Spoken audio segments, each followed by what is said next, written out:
प्रथम मास जब बीतले दूसर मास आइले दूसर मास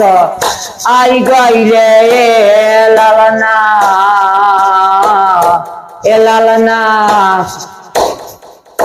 ललना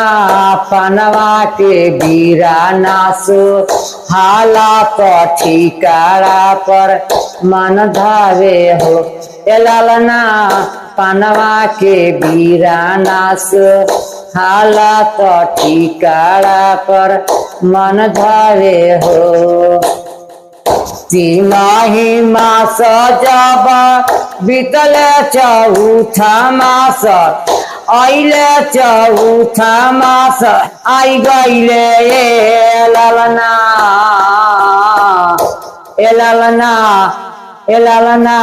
रहरी के डाली रहरी आई लागे भात देखी भूलियावे हो ललना रहरी के डाली रहरी आई लागे भात देखी भूलियावे हो चारही मास जब बीतले पांचवा मास आइले पांचवा मास आई गईले ललना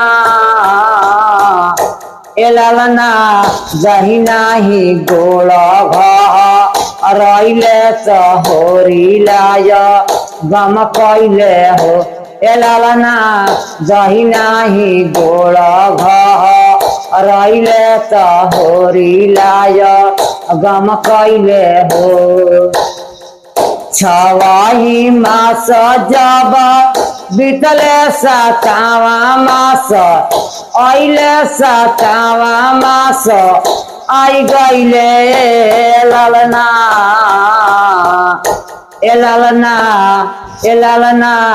हमसे ना होई है सोइया तो नाना जीवो लावा हूँ हो सासू हमसे ना होई है सोइया तो नाना जीवो लावा हूँ हो सातही मास जब बीतले आठवा मास आइले आठवा मास आई गईले ललना हम नाही जइबो सैया से जिया तो बेनिया दो लाई भी हो ललना हम नाही जइबो सैया से जिया तो बेनिया दो लाई भी हो हाँ नवही मास जब बीतले नदिया भी रही बोले नदिया भी रही बोले लिए ललना ए भौजी हमले भी हाथ के का ननवा तो होरी लाखे लाई भी हो ए भौजी हमले भी हाथ के का ननवा तो होरी लाखे लाई भी हो परमहंस सोहर गावेले गाई के सुनावेले गाई के सुनावेले ललना जुग जुग बाढ़ो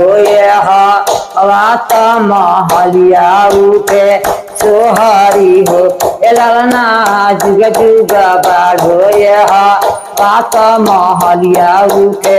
सोहरी हो बबुआ का जन्म हो गई इनका पापा विदेश बारे बाहर बाहर चल जाए कहा सारी फोन से सावन के परछाई देख घर में खेले लालना सावन के परछाई देख घर में खेले लालना ए परदेसी बालमा जल्दी भेजो खिलावना ए परदेसी बालमा जल्दी भेजो खिलावना। अरे आव पारे आव नदी के किनारे आव यारे आव पारे आव नदी के किनारे आव सोने की कटोरिया में दूध भात लावना ए परदेसी बालमा जल्दी भेजो खिलावना ए परदेसी बालमा जल्दी भेजो खिलावना। तो कहतर जे कौन कौन खिलौना भेजी खिलौन के नाम सबके भेजे तारी क्या कहतारी रेलगाड़ी मोटर कार और भेजा झुंझुना रेलगाड़ी मोटर कार और भेजा झुंझुना लाल हरा गुलाब के रंग के लेके आया फुलावना ए परदेसी बालमा जल्दी भेजो खिलौना ए परदेसी बालमा जल्दी भेजो खिलौना आए परदेसी बालमा जल्दी भेजो खिलौना।